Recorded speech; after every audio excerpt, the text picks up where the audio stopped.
Blinded by the Light is not completely autobiographical because it's based on a true story. A friend of mine and big Bruce fan, like myself, Bruce Springsteen. But what inspired me to actually make the movie was the way I saw the world going in terms of, politicians kind of dividing us. And, obviously we have Brexit in England, and that threw up quite a lot of ugly polarisation.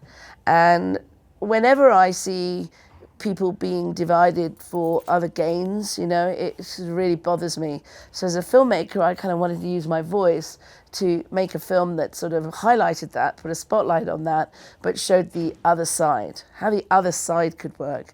And so by making a movie using the words and music of Bruce Springsteen, we're able to tap into Bruce's philosophy on this too, and how the power of music sort of transcends all these potential divisions. Why was Vivek perfect for this? Well, Vivek did an amazing audition. Because he's 16 in the film, and there aren't that many young kind of Asian actors who play 16. And when Vivek came in, I really believed that he was a guy who was quite determined to be a writer. He looks like he can write poetry, as our character does, but at the same time he has this sort of quiet rage where he wants to honour his parents and be truthful to his parents and what they believe, but at the same time kind of perhaps fight a little bit for what he wants, but doesn't quite know how to do it.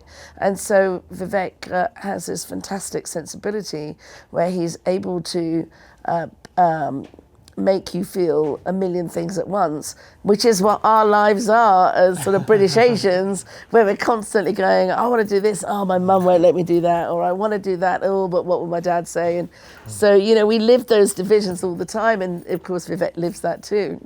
I mean, I did need to do quite a bit of prep because he's younger than me, and it was sort of different for me to tackle. But I remember when I read the script, and I'd never read something that sort of resonated with me as much as it had. Not that my life was like exactly the same, because it's pretty tragic and pretty sad, his life in this. I read Safraz's book, who it's obviously based on him, and that really helped me. It's lovely having a lot of just source material that you can use and take things directly from, as opposed to sort of like making stuff up. Also, the film is set in 1987, when Vivek's dad was a younger man. So I remember on set, we had quite a lot of conversations where a lot of what his character's going through, his father had gone through in England, in London. I think generally where I'm from and how I've been brought up in terms of race, like I haven't got the crap beaten out of me for being, brown or whatever, but that did happen like a generation ago, and that is the generation in which the film is set, in a time where I couldn't talk about race because it wasn't a talking point. It was just you getting beaten up by people. But now, because of that, I had to sort of look back and think about what it would have been like at this time, living as a young brown lad in a fairly sort of poorish family in Thatcher's time, which is like bleak and super depressing, where people were getting laid off all the time, and that was something I had to look into as well, because you were like super aware of all that stuff. Yes. And I was sort of generally aware of it, but really had no idea. And I was like, I didn't really know why people hated Margaret Thatcher so much, or this or that. And then once you get into it and you understand it from the perspective of the character and the person and their family, it's hard, it's difficult.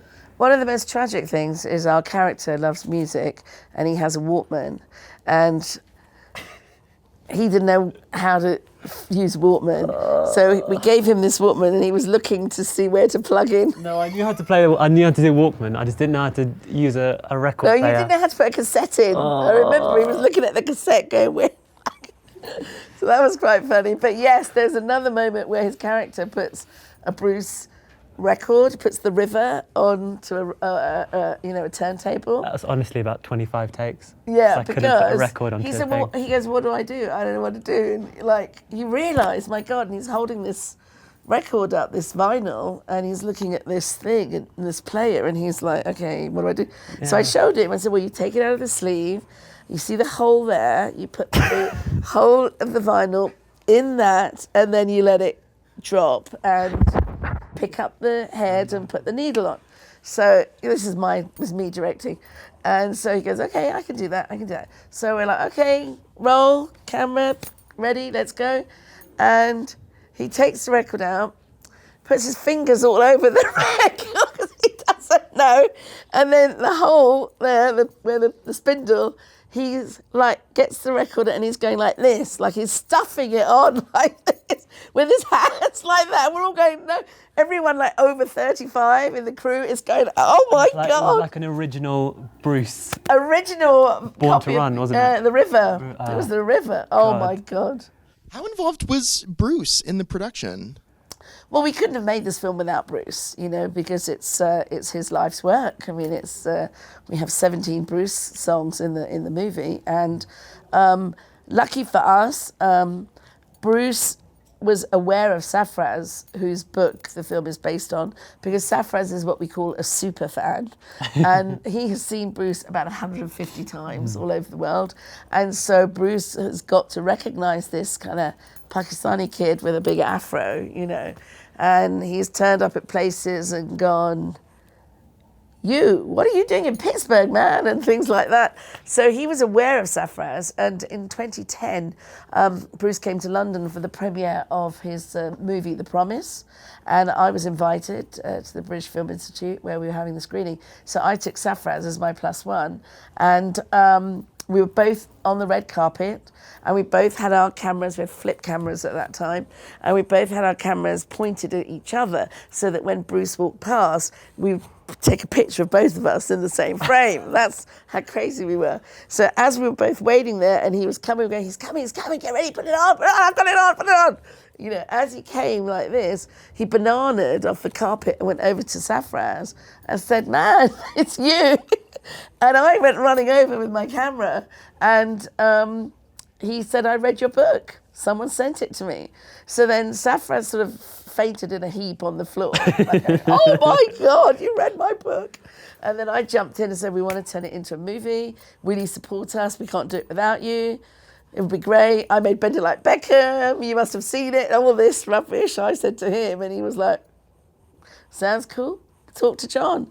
So then we spoke to John Landau, and his team was all there, and from that we had the relationship. And then a few years later, we were working on the script, and what we knew was that this film was never going to happen unless Bruce liked the script, So we had to write a script that Bruce was going to like.